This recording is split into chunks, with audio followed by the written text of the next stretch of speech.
Hello everyone, আজকে সোমবার বিকালবেলা বাবাই চলে এলো অফিস থেকে। ওকে আমি একটু হরলিক্স গুলে দিলাম। হরলিক্সটা আমিও খাই, ও মাঝে মাঝে খায়। আমি আর বাবাই একটু বাজার করতে গেলাম আর কি, ওই জন্য একটু রেডি হয়ে নিলাম। একটা কুর্তি পরেছি, লং কুর্তি। এই যে বাবাই এখন স্কুটি নামাচ্ছে, আমরা যাচ্ছি এখন ধুলোগড় বাজারে, ওখান থেকে ফল কিনবে। এই সন্ধ্যাবেলাতেই বেরোই যখন বাবাই বাড়ি ফেরে। এমনিতে তো কোথাও যাই না, ঘুরতে টুরতে খুব কমই যাই। তো বাবাই বাড়ি ফিরলে টুকটাক কিনতে যাই দুজনে একসাথে। এই যে ফলের দোকানে চলে এসেছি, এখান থেকে নিয়ে নিয়েছিলাম পেয়ারা, আপেল আর মোসাম্বি লেবু। ও মোসাম্বি লেবুর জুস খাবে বলেছে, ওই জন্য একটা ফলের জুস করার সেই হাতে ঘুরিয়ে ঘুরিয়ে করে না, ওটা একটা কিনেছি। এই যে চলে এলাম এসএফসি, এটা ধুলোগড়ে একটা দোকান ফাস্ট ফুডের। এখানে অনেক দিন ধরেই আসবো বলছিলাম, তো আজকে ফাইনালি এলাম। এখান থেকে একটু খাবার কিনলাম, ক্রিসপি চিজি পপকর্ন নিলাম আর একটা ফ্রাইড চিকেন।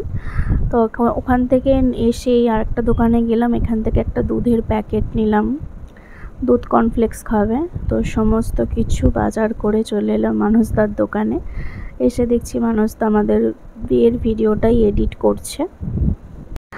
তোমাদের সাথে ভিডিওটা আমি শেয়ার করব, ইউটিউবে দেখতে পাবে তোমরা। এত ভালো হয়েছে ভিডিওটা, মানে কি বলবো, অপূর্ব। আমাদের তো দুজনকার খুব পছন্দ হয়েছে। এই যে এখন পপকর্ন আর ফ্রাইড চিকেনটা গরম করছি। বাবাই খেয়েছে মুগ কড়াই সেদ্ধ, ওর জন্য আমি মুগ কড়াই সেদ্ধ করে রেখেছিলাম। অফিস থেকে এসে হরলিক্স খেয়েছিল বলে এখন খাচ্ছে। আর আমি এই যে খাচ্ছি ফ্রাইড চিকেন আর ক্রিসপি চিজ পপকর্ন, দারুণ খেতে। তারপর রাত 9টাও বেজে গেছে, আমি এখানে একটু ডিম অমলেট করছি। বাপি তো চিকেন খায় না, ওই জন্য রুটি ডিম অমলেট দিয়ে খাবে। আর একটু ভাত বসিয়েছি, আমি আর বাবাই খাবো চিকেন দিয়ে। মা তো চিকেন দিয়ে রুটি খেয়েছে, আর আমরা রোজের রাত্রে শশাটা খাই। এখন আমি ফ্রেশ হইনি, এবারে ফ্রেশ হব, সমস্ত কাজ বাজ হয়ে গেছে। এবারে ফ্রেশ হয়ে একটু আর কি বসবো। ভীষণ গরম, একটু এসিটা চালিয়েও নিয়েছিলাম। এই যে ফ্রেশ হয়ে নিয়েছি, তো গরম আজকে মানে ধারণা করা যাবে না। এই যে বাবাই বাইরে থেকে চলে এলো, ভিডিওটা মানসদা দিয়ে দিয়েছে, পেন ড্রাইভে দিয়েছে। তো আমাদের ঘরের টিভিতে এটা চালানোর চেষ্টা করছিল কিন্তু হয়নি। শেষে আমরা চলে গেলাম বাপিমার ঘরে। এই যে চালিয়েছে, আমরা এখন 4 জনা বসে দেখছি। ভীষণ সুন্দর হয়েছে, এত ভালো হয়েছে ভিডিওটা না, মানে কি বলবো। এটা তখন শ্বশুর বাড়িতে চলে এসেছি, ওই সেই দুধে আলতা পায়ে দিয়ে ঢুকতে হয়, সেটাই এখন হচ্ছে। আবার সেই বিয়ের দিনগুলোর কথা মনে পড়ে যাচ্ছিল আর কি, এইগুলোই তো স্মৃতি না।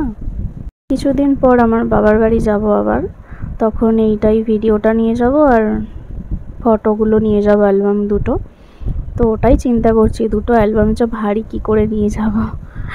ওরাও তো দেখবে বলে আশা করে আছে। আমি যদিও বা ভিডিও কল করে একটু দেখিয়েছি মাকে আর পিউকে। এই যে এখন ঢুকে গেলাম বাড়িতে আর কি। এই এখন ঢোকার সময় না, এখানে সবাই আটকে ছিল আর কি, টাকা না দিলে ঘরে ঢুকতে দেবে না। এখানে বৌদি ছিল, রিঙ্কাদি ছিল আর একটা বোন ছিল, সবাই আটকেছে। তো সেই সময় বাবাই 1000 টাকা মতো দিয়েছিল, তারপরেই ঢুকলাম আর কি ঘরে। এই যে আমার শ্বশুরমশাইকে প্রণাম করলাম, শাশুড়ি মাকে প্রণাম করলাম। একটুখানি ভিডিও করেছি, তোমরা বুঝতে পারছো কি আমি জানি না। এখন শাশুড়ি মা আমাকে একটা নোয়া পরিয়ে দেবে। এই নোয়ার ডিজাইনটা কিন্তু অনেকের খুব ভালো লাগে, আমারও ভীষণ পছন্দ, কিন্তু আমি ওই সবসময় পরতে পারি না। আর একটা আমাকে কিনে দিয়েছে, ওটাই সবসময় পরি। এটা তো সবসময় একদমই পরা যাবে না, কোথাও গেলে টেলে পরা যাবে। আমাদের ছাদের ওপরে ঠাকুর ঘরে গেলাম, এখন দুজন মিলে প্রণাম করে নিচ্ছি। তো বাবাই আমাকে সব বুঝিয়ে বললো যে পুজো আচ্ছা মন দিয়ে করবে। তো আমার জন্য এত সুন্দর ঠাকুর ঘর সাজিয়ে দিয়েছি। আর আমার শ্বশুরমশাই এখানে আশীর্বাদ করছিল, একটা খুব সুন্দর বালা দিয়েছে, মানে 2 হাতে একটা করে, আমার তো ভীষণ পছন্দ হয়েছে। এই যে প্রণাম করে নিচ্ছি, আর বাবাই তো পাশে বসে বসে খুব হাসাচ্ছিল। এইটুকুই তোমাদের সাথে শেয়ার করলাম। 45 মিনিটের ভিডিও দেখতে দেখতেই 11:30 পৌনে 12টা বেজে গিয়েছিল। বাপি মায়ের তো 9টায় খাওয়া হয়ে গেছে, এখন আমি আর বাবাই দুজন মিলে খেতে বসলাম। চিকেনটাও একটু গরম করে নিয়েছিলাম, সেই কোন সকালে রান্না করেছি, যদিও বা ফ্রিজে ছিল। এই যে চিকেনটা খেয়ে কিন্তু বাবা ইয়ার্কি মেরে বলছে ভালো হয়নি, কিন্তু আঙুল চেটে খেয়েছে আর কি। আমি একদম অল্প তেল ঝাল মশলাতেই রান্না করেছি পেঁপে দিয়ে, সত্যি দারুণ হয়েছিল। একদিন তোমাদের সাথে এই চিকেনের রেসিপিটা শেয়ার করব। আজকের মতো এইটুকু, আবার তোমাদের সাথে দেখা হবে অন্য ভিডিওতে। টাটা।